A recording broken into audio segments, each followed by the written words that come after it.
You're listening to the Intuitive Souls podcast. I am your host, Sarah Caruso, and this podcast is designed to educate, inspire, and enlighten. Let's wake up together.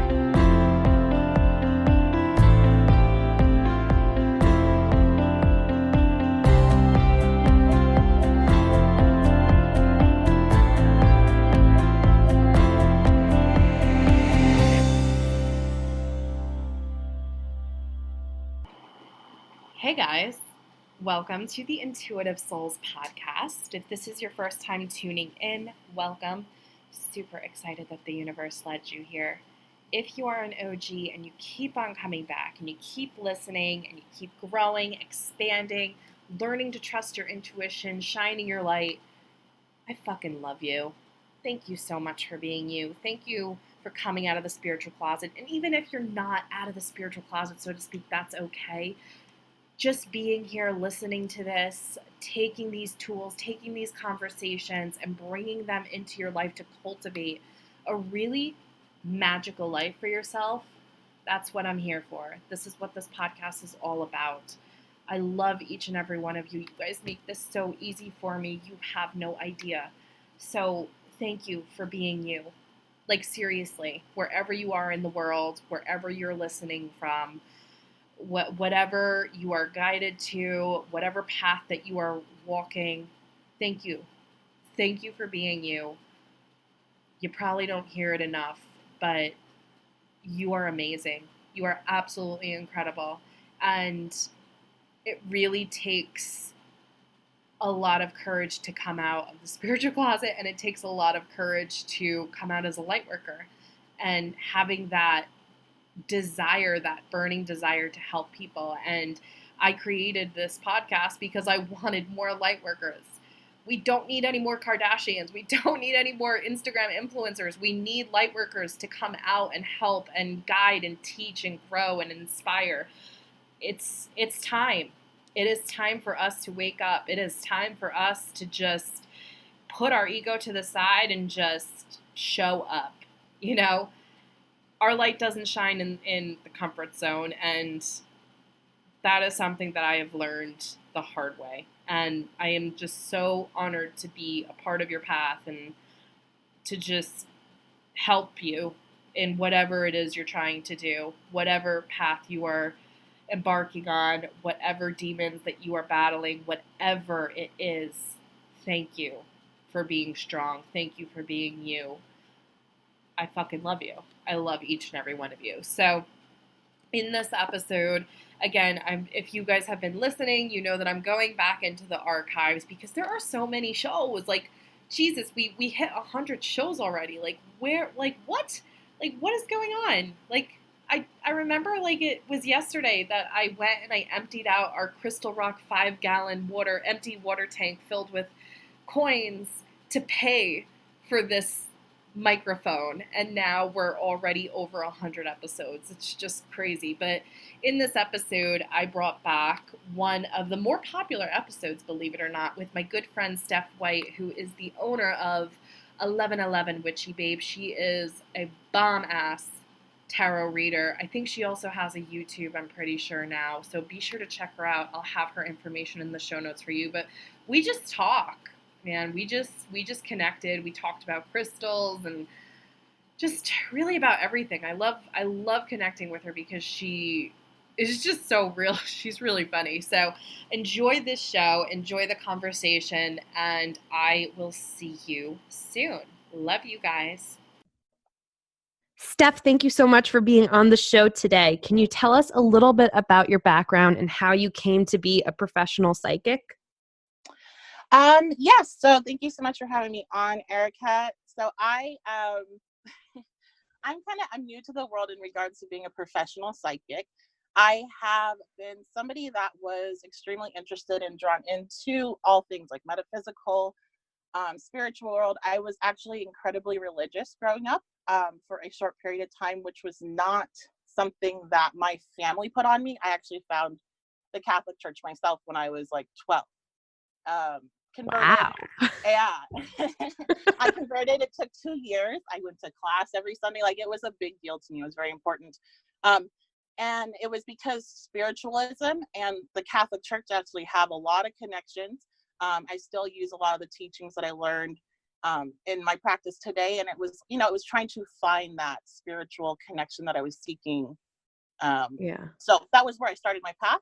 Um, it's a little funny ending up here now, but as a young adult, I went through a lot of problems, a lot of trauma, a lot of death, addiction, um, sexual abuse, things of that nature. And so my life just kind of, you know, I'm somebody that it took the whole universe coming against me basically to get me on the right path, to see what I needed to do, to see what my gifts were, to stop trying to, you know, basically dull them with drugs and alcohol and anything to make it go away. And so I went that path for a while. And I thought, you know, I got like nihilistic. I didn't care about anything. I didn't, you know, I thought we're just here to live and die and that's it for a while. So I've been in a lot of different mind frames about spiritualism, about religion, about our purpose, and about abilities. And so, you know, because I was at a point where you can find somewhere online where I talk bad about everything I do now, because I was so just, there was just something in me that knew there was something that I wanted to kind of dive into, but I couldn't for whatever reason. So eventually I got down to the bottom. I had built my whole life into what I thought I wanted materialistically. I had everything I wanted. I had the family, I had the finances, I had the whole setup, and I still felt so empty. And that's when I had my own like official dark soul of the night, my own official moment of clarity where it was like, wake up. And I took that first step and I did not look back. So that happened about in 2016. So I just decided to put myself into it and really focus and start developing my skills. I started working on meditation. I started working on, you know, really focusing on the areas that I had always wanted to study that I kind of dabbled in, but didn't really go full force. So with tarot and with oracles, with channeling information, with, you know, dealing with my dreams and trying to understand what they meant and how they reflected my life and things of that nature with astrology. And so I went full force hardcore, and I'm the type of person when I want something like that or I'm into it, I'm like, I'm obsessed. So everything just started to open up because I was in the right direction. It came to me incredibly easy. And so I one day decided that I felt a calling to start to put myself out there, which was especially hard because, like I said, I was the type of person that was a jerk. I made fun of people that were spiritual. I made fun of, you know, I was very into science. And so it was like, well, that's just not right. Like, there's no science backing this. So whatever. So I had to basically do a 360 and go and say, you know what, I was wrong. And these are my experiences, and put myself out there, put my platform out there and start doing readings. And it just started to develop very, very quickly over the last couple of years. So it's been, I always like to tell people, like, okay, like, I know, like, if you're going through some stuff and you kind of want to like look into spiritualism, but you get all this like very heavy, almost pushing like religion type energy, like even like, you know, just like you're I'm sorry, I'm trying to think of the right word, like it just kind of sometimes that this field and this like light workers and everything can kind of feel like, oh, I don't know if I'm good enough for it. Like I've been like in all kinds of different types of people and all different mind frames, and I'm here now. So Right. Yeah. That's incredible that you literally have been to basically each side of the spectrum, to the yes. ultra religious, to the anti-religious, and now you've just kind of found a home within your own spirituality. That's like, that's really, so you really do kind of have a nice basic background of, religion and as far as like the anti-religion. So, for someone who could say like, I've done the religious thing and I've also done the anti-religious thing, and now I'm here and I'm building my spiritual gifts and I'm building a spiritual business, that says a lot. You know what I mean? Yes, and I feel like it helps so much when it comes to connecting with other people, because it's like, I can connect with a person that's scared of this because they've been taught, devil's work and this is evil. And I can connect with a person that's like, you're crazy and I don't care because I know that you think I'm crazy, but let me plant the seed. And that's what I believe is so important for all of us, is to plant seeds, because they don't have to believe you. They don't have to, you don't have to prove yourself to anybody. All you need to do is just plant your seeds. And it's amazing what happens when you do that and just walk away, what somebody will come around to you later on and let you know. Right. I went through like the same thing when you said like, coming out as a psychic and offering your gifts and offering, readings to people. I was kind of like the same way, where I was like, I'm either going big or I'm going home. Like, I'm not beating around the bush. I'm making a Facebook page. I'm making myself official. I'm going to make it known. And I think the biggest thing for me was like, people are going to think that I lost my shit. Like, you know what I mean? Like, that was my biggest thing, is like, I live in a very small town. So the first thing they're going to do is going to, make assumptions and be like, oh, she had a spiritual awakening. Yeah, I did have a spiritual awakening, and that you had a spiritual awakening because you're sitting here saying the same thing as I am. It's like,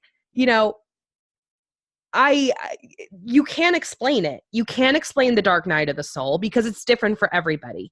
You can't explain a spiritual awakening because it's different for everyone. All you can do is, like you said, plant the seed. Say what happened to you, how you came about, how you started your spiritual journey.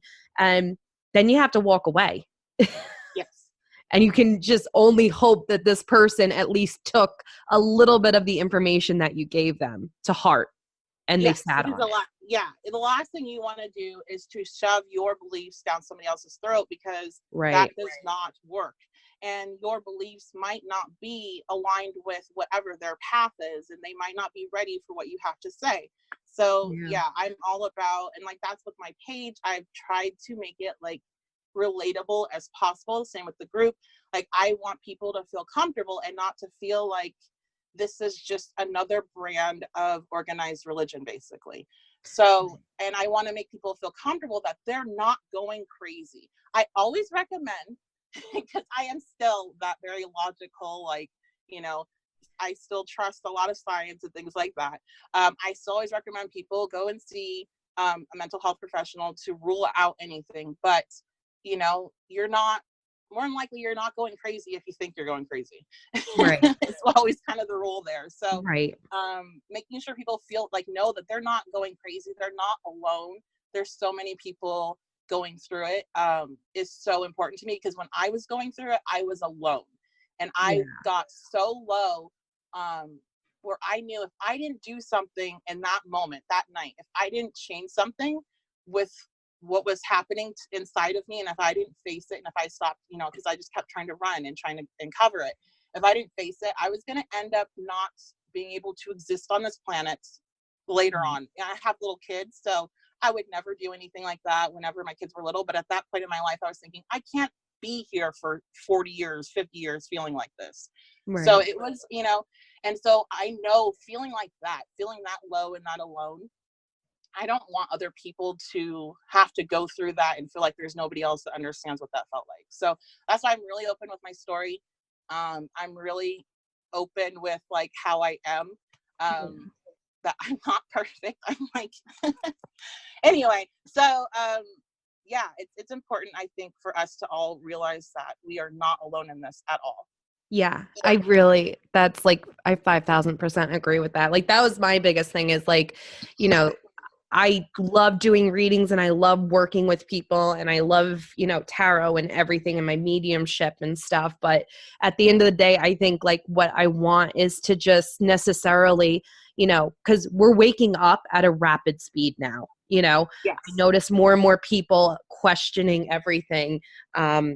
asking me questions and stuff. And I wanted, this is like basically why I started this podcast, was I wanted to give this information out to people that are going through the spiritual awakening process, because I don't want them to feel alone, because like you said, it is lonely as hell and it is not fun. It is not fun whatsoever. And if you can shed a little bit of light and let them know that you're not alone and crazy, like that to me is just like the best thing in the world. Yeah, definitely. Oh, yeah. And especially like you said, everybody's waking up rapidly, and people are waking up in ways. I have a friend that she had no inkling to these things really, like, maybe bits and pieces there in her life, but nothing big, no big pulls her whole life or anything like that. Mm-hmm. She had one night and it snapped, and she thought she literally had some sort of schizophrenic break where she all of a sudden developed schizophrenia. She had no prep. Like, I'm so thankful. I had years and years of prep. So for people like that are like going to sleep and waking up in this totally different, basically reality, it's important to be there for them and let them know that they're, we're here. There's people here ready, waiting to help you. I really see us, the people awake right now, as like first responders there to assist for the mass awakenings to come. Yes. Oh, I love that. That's like the only medical term I can ever give myself. Yeah. First responder. Yeah. I always say, like, for like all the light workers out there that are, because it is, having an expanded consciousness, it's definitely hard living in a very third dimensional world. So it's always like, you woke up before everybody else for a reason. Just always remember that. Always remember that you're here because you're supposed to guide others. So, don't think that you're alone, because you're not. And, just, roll with it. So what, as far as, incorporating spirituality into our daily practices, what are some of your like rituals and practices that you incorporate every day? So I'm big on bathing rituals. I'm not big on like, I don't have like a beautifully scripted thing and I line everything up in a certain way. I'm very lazy person. And I'm a very busy person. So I kind of do things with a lot of intent. And I follow things as best as I can, but I am big with making sure every single day I have a meditative bath or shower. I bring the crystals that I feel called to bring for that day. But most of it really is me turning my water into light. So I will turn, and this is in my head, turning my water into my shower water into light, the bath water into light, and just letting it totally cover me, letting all of the negativity and everything that we pick up as empaths and as working with people with, helping them with their blockages and things that we take on ourselves. I basically view myself as a like car and I'm giving myself an oil change in the shower. So I'm dumping this black sludge out of my body. I'm visualizing this black sludge leaving my body and the light filling it up, refilling myself. So that's something I do every single day. If I don't do that, I have physical like manifestations of issues. Like it's just too much, it's too much stuff that you take on in this field and as being an empath. Oh, yeah. So that's a big one for me. Also, I'm a huge proponent of meditating or finding a meditative state or a flow state, really what it is, when you are doing your everyday activities, when it's safe to do so. So not driving, but like folding laundry. If you have a mountain of laundry that's going to take you a half hour to fold, that is a perfect opportunity to clear out your mind and listen and see what comes in. You don't have to always sit down and close your eyes or lay down and close your eyes to meditate and do that for 30 minutes. Like if you don't have time and if you're running, you can take those moments of dishes, laundry, scrubbing your shower, wherever you are doing something that is repetitive, where your conscious mind kind of can click off, you can listen to the subconscious then. And so I actually channel a crap ton of information while doing dishes and folding laundry. like I said, I have little kids. I don't have a lot of time during the day to meditate. I do try to meditate for 20 to 30 minutes a day in a like traditional setting. But if I can't, then I will do it while I'm doing dishes. I'll do it because that's, you know, I'm so big on meditation. It's so important. Everybody needs to meditate.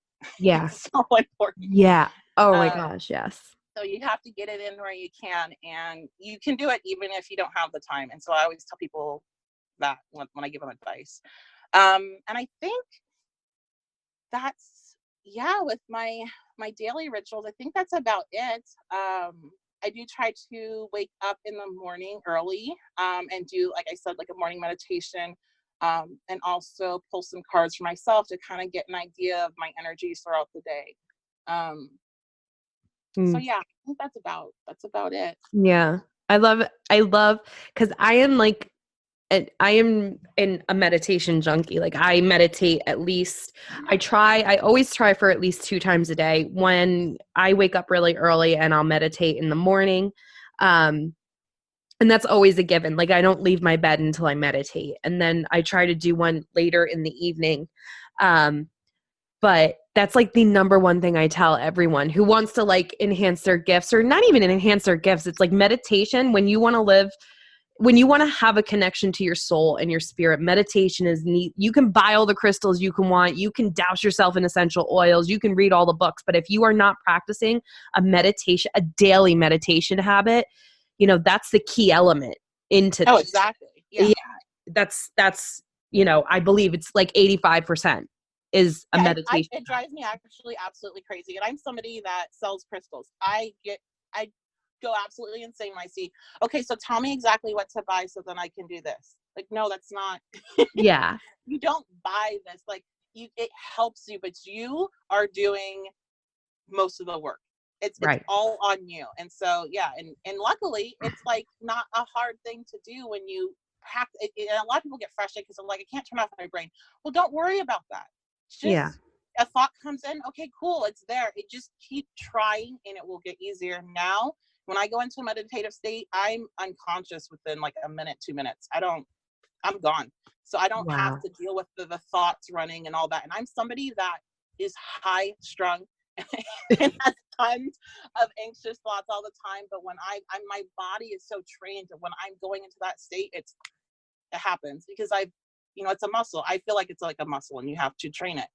Yeah. Yeah. I definitely can see that as a muscle. I'm definitely not as like good as you. Like I can't shut off my mind that quickly, but I'm to a point where it's like, I can definitely, you know, when I first started, I realized that like I couldn't go 1 minute without a thought popping in. I just remembered that I was thinking like, I think the second time or third time I meditated, I was literally thinking while I was meditating of how ridiculous this is. You know, and I think everyone does that. And everybody, and the people are like, no, I can't do it. I'm like, believe me, nobody thinks they can do it. It's just, it's getting over that like weird beginning period. You just have to get over it. Yeah. And it isn't about meditation perfect. It's about meditation practice. Yes. You will meditate for 20 years and you're still going to have thoughts come in. We're not enlightened. Yes. We can't stop our thoughts. It's learning to observe them, and it's learning to, concentrate on your breath. So I love that we both have young children, right? We're both busy moms, and we're sitting here saying, because I think a lot of the time is like a lot of reasons why people deter from meditation is like, I'm too busy, right? Like they don't have 5 minutes to sit down, and we're sitting here and it's like, it's not about sitting down. It's like you said, with your daily chores, just be conscious of it, be mindful. In the shower. Yesterday I had a crazy meditation in the shower, and I was 100% conscious, but I cleared my head and I got a ton of information downloaded that was like, and visuals even. And so like, this is something that has progressed at this point. But when I was starting with meditation, I was able to do, work on clearing my head in the shower and practice during those moments that I talk about now that I'm actually able to gain information during that time. So it's practice. It's like any other thing, really. It's, you know, if you want to play an instrument, you have to practice. If you want to, you know, run a marathon, you're going to have to train. You have to keep practicing. And each time you practice, you're going to get better. And the other thing I think people need to do with meditation is trust themselves. I feel like people don't trust themselves to like do it right. And it's like, just let that go. Like, stop with this, let's do it right. You are on a spiritual path. There is no let's do it right. There's not one person among light workers that can tell you the absolute truth and the exact absolute perfect way to do something. There's, you know, we're all like learning together, sharing information, and finding the best path for ourselves and each other that way. It's not about like, and so I get this, like, they just don't feel like they're almost, it's almost like not having confidence in being able to, I don't know, trust your own thoughts and your own body, your own mind to release. It might be a control thing, but trusting yourself to just, you know, trusting yourself that you're not crazy and to listen to the thoughts that do come in. Yeah. That's so true, because it's like, you know, I can tell you what I do, you know, for my spiritual practice, and you could say what you do and stuff. But ultimately, and I always say this, is like your spiritual practice, whatever you do, whether it's a 5-minute meditation in the morning, whether it's, you know, yoga, Kundalini yoga, whatever it is, whatever your soul is calling you to do, that's your path. That's your path. You know, I can't tell you to do exactly my regimen, because my regimen might not bring you to your highest self. Exactly. And I see that often in readings, actually, when I'm doing spiritual development readings for people, I'll see this, they're trying to follow a certain path that somebody else told them that they need to follow. I'll see that come through on the cards, and I'll see that come through on the visuals. And it's like, you know, don't do that. Do what your soul will direct you exactly to the information and to the people that you need to come in contact with. And that's what you need to follow, not what somebody else is telling you, as we sit here and tell people what to do. And I always say that. And it's like, if what I'm saying to you makes you feel like, yes, I needed to hear that. That's exactly what I've been trying to, you know, understand myself. Then yes, then listen to me. But if you're like, I don't know, then listen to that. Like, right, you could have a totally different path than what I'm taking. And that's cool. That's amazing, because that's what makes everything so like amazing. Like, we're all on these different paths and different journeys, and we still interconnect. So it's pretty cool anyway. So right. And that's why it's always like, trust your intuition.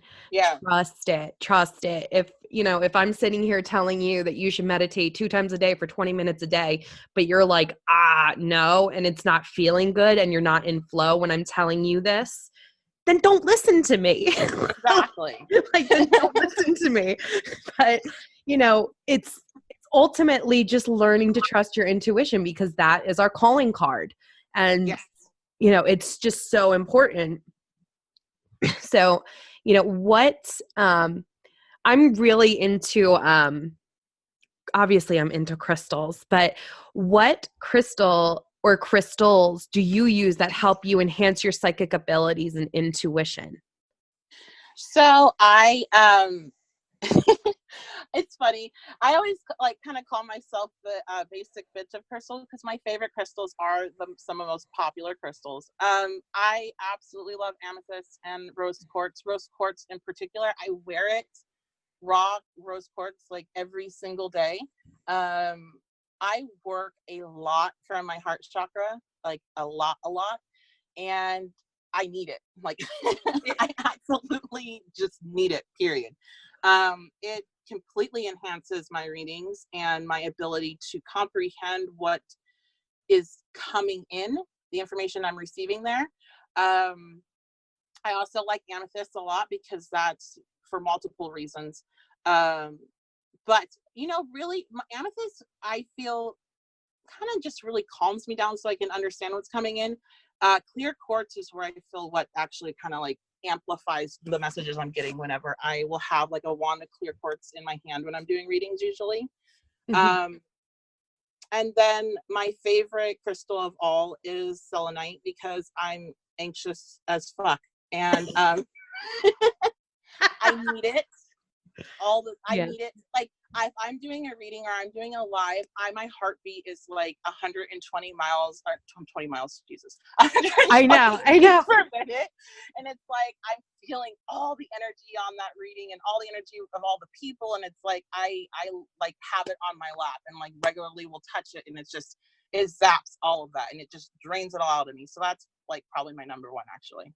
Yeah, it's so funny you say that. I'm not going to understand anything that's happening. So it's so funny you said that, because I think I found you were live, because we are both.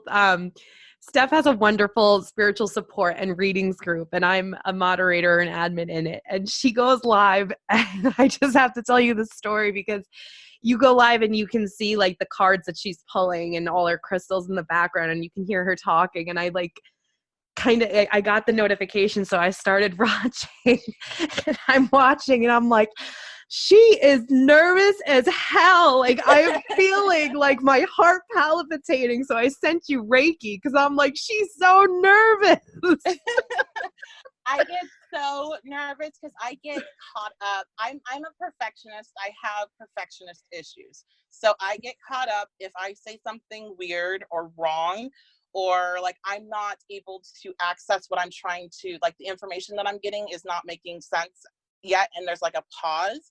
I'm like, oh my God, I need to fill this time with my mouth, and then I'm just like rambling on. So yeah, it's important for me to stay calm. I regularly have to reground during like readings like that in the group. I get all caught up with all the energy that I'm picking up. But yeah, it's fun. No, I do that too. Like when I get when it's like a really intense reading and I'm really far into it, I'll get like a massive like download, and I can't even, it was such a massive download that I can't even get it into words fast enough. Exactly. You know what I mean? Because it's like, oh my gosh, I don't even know where to start with this. And then it's like word jumble, because you don't even know where to start with the information that you have. So I totally get that. Totally get that. And I get a lot of like, for certain readings, like it happened my last live, I scared the poor woman. I went to go do her reading. I pulled the cards and I got hit with all of her emotions in my chest, and it felt like all of the emotions that she had in the situation that had been years and years hitting me at once. And I was like, here's your answer. And I got to go. And I logged off. She had to message me and be like, are you okay? And I'm like, I'm so sorry. I said, I just felt everything that you have felt and I had to go. So. Yeah. You know, empath problems. Yes. So that's the issue with lives, is you get a lot more of that than how when I do my readings where it's a quieter kind of Right. Yeah, I'm not a fan of live readings either. Like I think I did one, and I don't know, someone was on and it was just really bad. I couldn't even like look at the cards. That's how bad like the anxiety was and like the buildup. And I was like, I have to go. This is so bad. Oh my gosh. Well, I'm glad I'm not alone with that. See, everybody, we're not perfect. And we have anxiety when we're reading, even if you don't realize it when you're listening. There's a lot of people, like my friends, that are not involved in this and just seeing it kind of from a superficial level. They're not seeing me. They think I'm very confident. I'm like, no, I'm terrified. I'm going to shit myself. I know. Oh gosh, I could. Oh yeah, totally. It's you don't, if you're not doing it, and if you're not getting the downloads, and if you only understand if you have these problems, because it's like, you have to incorporate it like into your everyday life, like saging yourself every single day, grounding and protection. It's not, every day.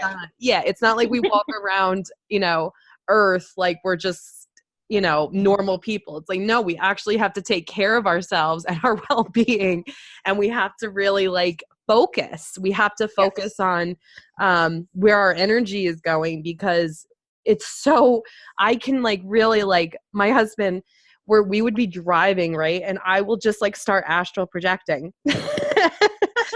Like seriously. And my husband literally like will look at me and be like, you are not in this earth. And I'm like, I know. Cause it's like, I can't help myself. That's just where I go. That's just where I go. It's very, it's driving is becoming particularly difficult. Yeah. So yeah, I totally get that. I have a hard time. I joke that I just have a hard time staying on this planet. Yeah. Like I have to focus my attention and I have to ground. I ground all the time, like multiple times a day. Yeah, and also I also walk around, especially if I'm going outside of my house, which I don't like to do often. But when I'm going out around other people, I imagine myself in a giant bubble of light, because otherwise I'm gonna feel and hear and see all kinds of stuff that I don't want to. So it's important to protect yourself, to shield, to ground, especially if you're just developing. It's gonna be kind of scary if you walk past somebody and you get a sense of what they're feeling or thinking, or however your gifts work. Right. Whatever information, how they come in. So what is a myth or a lie you want to address about being psychic? I think we just did it. I love this. This is my favorite topic, because you know what? I deal with a lot of assholes. So a lot of people that I'm still close with don't believe in this still. They believe me. They believe that I believe what's happening is real, but they are like, you're just a little crazy. But my biggest pet peeve is people thinking that I can tell them, one, either exactly what they are thinking, like booking, wanting a reading and then telling me I should already know what they want read, or two, the worst, thinking that I can predict the future. And I'll explain that, because the future is fluid. So I can tell you, if you do this, this, and this, then this is a likely outcome. But if you go home and don't do anything that I tell you, then nothing's going to happen, or you're going to go down a different direction, because it's not set in stone. I don't believe a lot of things. There's some things that are, and those are our towers, right? But there's a lot that's not. And so I get very frustrated with that, that I guess it's linear thinking, and it's understandable because it's a crazy world. But my biggest thing is I cannot tell you what your question is. I'm not reading your mind like that. And it takes a lot of energy to pick up on these things, and it takes a little bit of intent to do it as well. Sometimes it comes through, but then it's usually not really wanted information when it comes through that way, as the person receiving it. So believe me, I'm not spending my energy and my time in my life trying to figure out what you're thinking or feeling.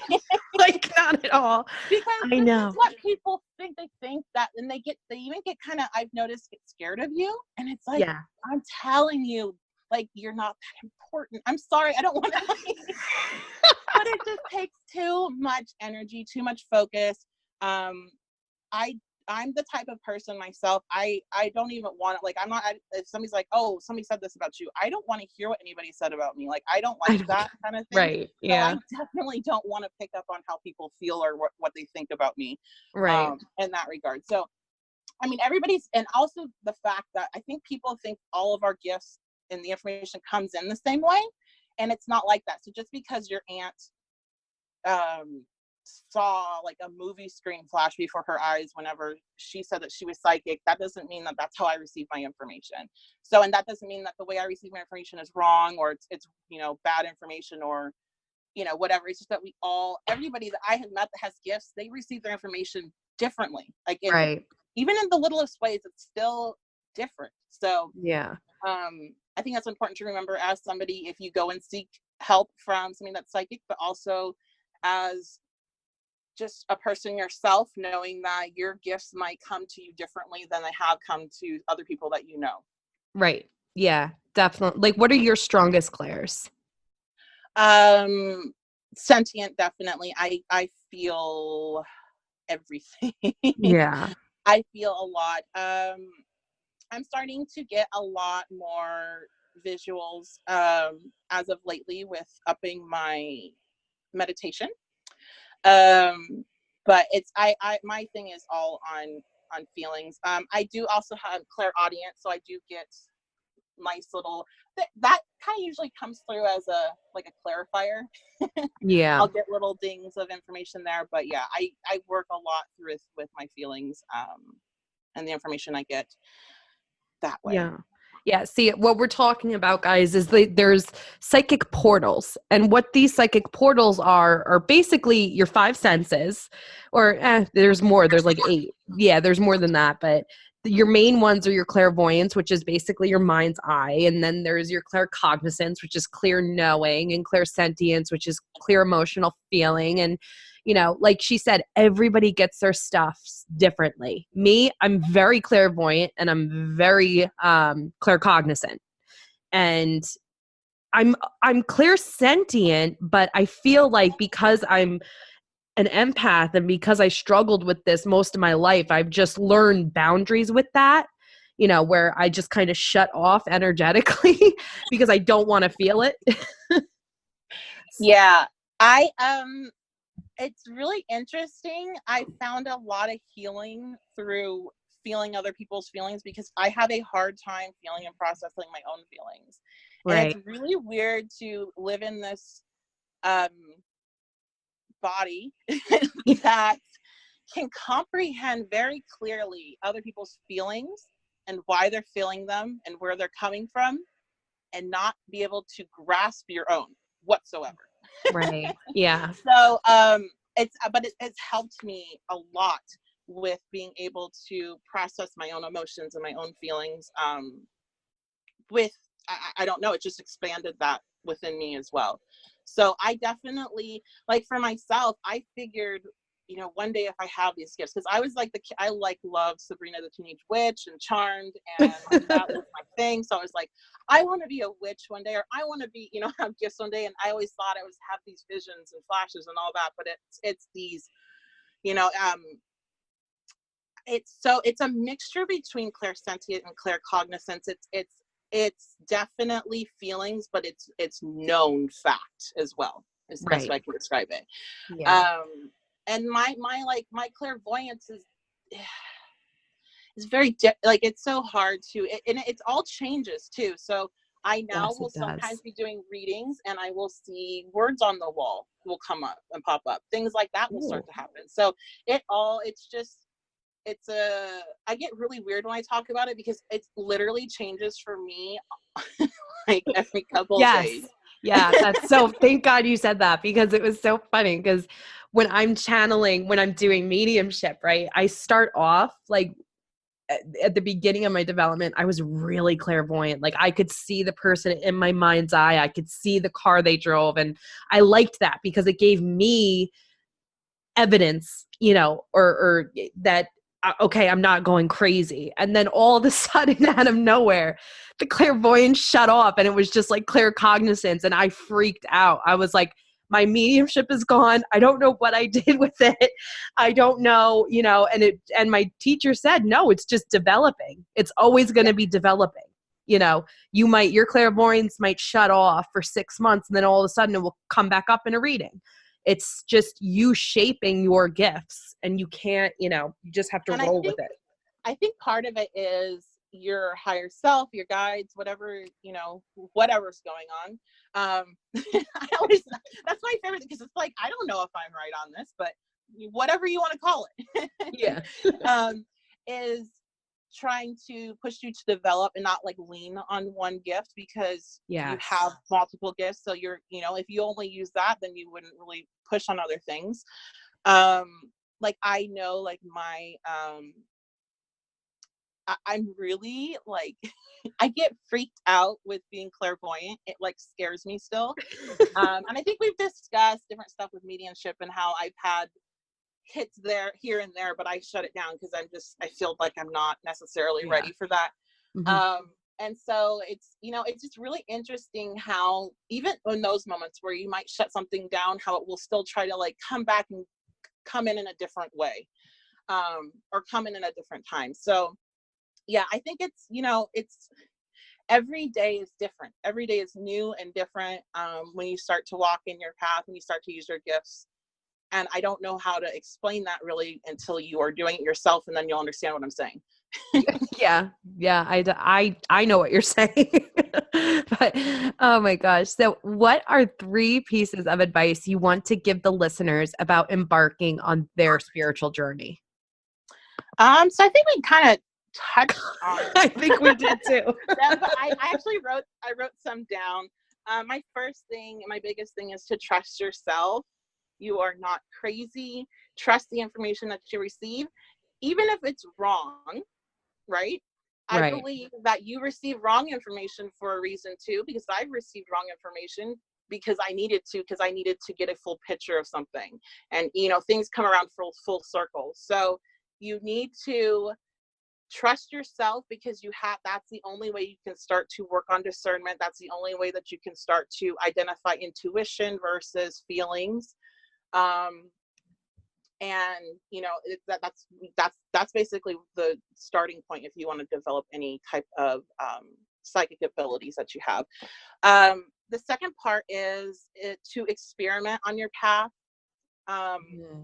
Experiment with different philosophies, with different teachings. Add stuff, take stuff away. There's, experiment what you want to learn. Are you somebody that feels more called to like witchcraft and spells and that type of thing? Are you feeling called to tarot, which parts witchcraft, but more divination than spells and things like that? Are you really wanting to get into yoga and kundalini yoga and all that? Like whatever it is, just experiment, because it's like you're making your own religion in a way. You're making your own path, so you can take little bits and pieces of things that call you and add it in. Yes, if you try to follow somebody else's book or blog in regards to what they did to the T, then you're just doing their path. You're not doing yours. And then I would say my last piece of advice and biggest is to talk to the people around you. Okay, because if you're listening to this right now, you're awake. Because you wouldn't be here listening to this podcast if you weren't. So you're awake, and you have to think of yourself as a light, and you're shining, and your energy is shooting off of you, right? So you have people that are around you that they're picking up that energy that you are awake, and it is seeping into them basically, and it's stirring something within them. And so what I have noticed with the people that I read, and with my own experience, what's going on in my life, other people I talk to, and I talk to a lot of people, we're sparking each other off. It's like an electric switchboard. One light goes on, and the lights around it start to go off. So you need to talk to the people that you talk to every day, but you need to talk about this stuff. You need to talk about what's going on with you. Bring up like what they think about something. Those conversations are incredibly important to removing blockages within yourself and within others, and opening up your abilities as well. And you'll find your soul tribe. You'll find the people that you're supposed to be around that way, and you'll have that family per se during the times where you're feeling crazy, and you'll have those people there to remind you that, hey, I'm going through this too. I have a group of women that I go to whenever I'm going through some stuff, and it's like, we will have our dreams will be syncing up with the same thing. We'll be having the same energetic swings, and be able to be like give notes back and forth of what's going on in each other's lives. And it again helps strengthen your abilities, and two, it makes you feel like you're not crazy, and you can able to understand what's happening a little better. So I feel like finding your tribe is incredibly important. Making sure you're talking to those around you is important too, because there could be people around you that are feeling alone and scared just like you, but they're not going to want to admit it, because they're not going to want to look crazy either. Right. So I think that's all. You have to wake up, realize who you are for one, and then go be who you are. And that means owning it. That does, you're not hiding it. Yeah. I really do agree with the soul tribe thing, because when you do wake up, you are going to realize that some of the people that are in your life currently aren't at your level anymore. Yes.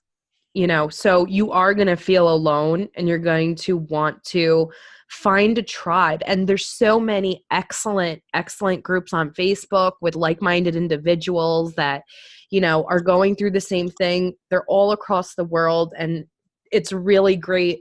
That's what I had to do basically is like go online and like find, spiritual support and people that were going through the same thing, because I really didn't have anybody that was going through what I was going through, in my personal life. Yeah. You really do. You create such amazing friendships with people that, are virtual strangers, but you really get to connect, and it's really so important. It really is so important to have people that will talk the woo-woo with you. We'll talk about retrogrades and all the energies that are happening and everything like that, because you're not going crazy. Yes, it's so important. I can't, like, when I was going through all of my stuff, I just happened to have a friend that was going through not the same, but something similar that was very upsetting, and it was still on a spiritual realm. And to have her to be able to go to during those moments where it's not fun and games to wake up. You have to face your trauma of your whole life when you wake up. You have to realize, like, why you've done the same thing over and over, why you've been in the same type of relationships, why, you have to face, hey, I thought my childhood was great, but I'm starting to remember stuff that I shut out, and maybe it wasn't that great. You're seeing things as they are, and not as the veil, as it was with the veil on it. The veil comes off, and so that can be incredibly painful. And if you're somebody that needs somebody else to talk to like work through those emotions, you need somebody that's not gonna make you feel like, like, oh, we'll just get over it, or, oh, that was a past. Like, you need somebody that lets you really hash it out. You need those type of people around you that support you. So like, if you don't have anybody in your life that you feel fits that, then go online. There's so many groups. And then just find the one where you feel comfortable. Yeah, totally. I do want to say, with the groups though, be careful. Don't let yourself, if somebody makes you feel bad, just leave the group. Don't even. Yeah.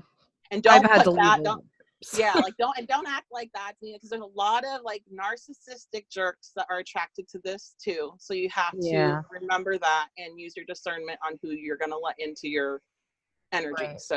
Right. Yeah, there's a lot of spiritual groups on Facebook that are filled with anti-spiritual people, because they just, that's what they do. They go in just to like bash on the spiritual people. Yeah. So, yeah. I totally agree with that.